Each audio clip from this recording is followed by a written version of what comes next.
Изучение государственных языков и языков национальных меньшинств стало самым обсуждаемым вопросом на заседании Общественной палаты. Общественники один за одним выдвигали свои предложения. К примеру, президента общественной организации «Инкишаф», члена Совета при президенте Российской Федерации по межнациональным отношениям Искендера Белялова смутило то, что крымско-татарский язык изучается в самом конце учебного дня. Он проходит или факультативно, или в кружках.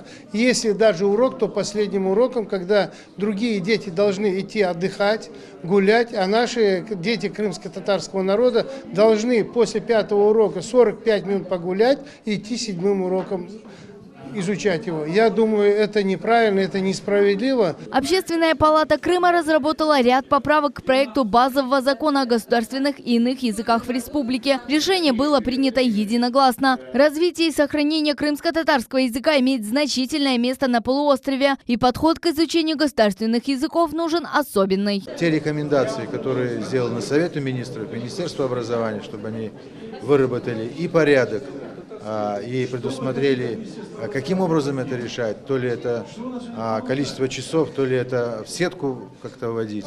И другие какие-то рекомендации, они как раз таки означают, что законодательный орган, Государственный совет должен их рассмотреть и в установленном порядке принять по ним решение. В свою очередь государство в лице властей Республики Крым должно обеспечить всем желающим изучать государственные языки этими возможностями. Должны быть и школы построены, и учебники изданы, и учителя подготовлены, и все, что с этим связано. В свою очередь председатель Госкомнадзора Заур Смирнов отметил, преподавание языков не должно осуществляться в ущерб изучению государственного языка Российской Федерации. В образовательных учреждениях русский, крымско-татарский и украинский языки должны изучаться добровольно, по желанию родителей. Мы должны обеспечить всем такие возможности, при которых дети смогут его изучать как родной язык, но обязательно, конечно, на добровольной основе. И те факты, которые говорят о том, что в определенных школах данные уроки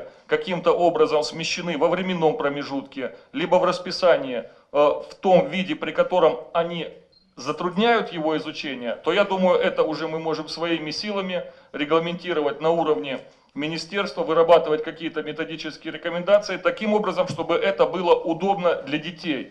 В Общественной палате уделили внимание и возвращению топонимики. Этот вопрос обсуждается на полуострове довольно давно. Сегодня возвращение исторических названий селам и городам поддержали все собравшиеся. Для этого уже и подготовлен материал, справочное издание, автором которого является депутат Государственной Думы Руслан Бальбек. Каждое из этих названий, оно написано именно так, как оно должно звучать. Как должно звучать, к какому населенному пункту оно относится. Мы считаем, что это тот именно справочник, тот именно документ, который воспроизвел точное название географических объектов, которые существовали до их переименования. Справочное издание «Исторические названия населенных пунктов Крыма» было согласовано ученым Советом Крымского инженерно-педагогического университета. Общественники выразили желание видеть исторические названия при въезде и выезде в населенные пункты. Алимия Кайбулаева, Иван Евдокимов, телеканал Миллет.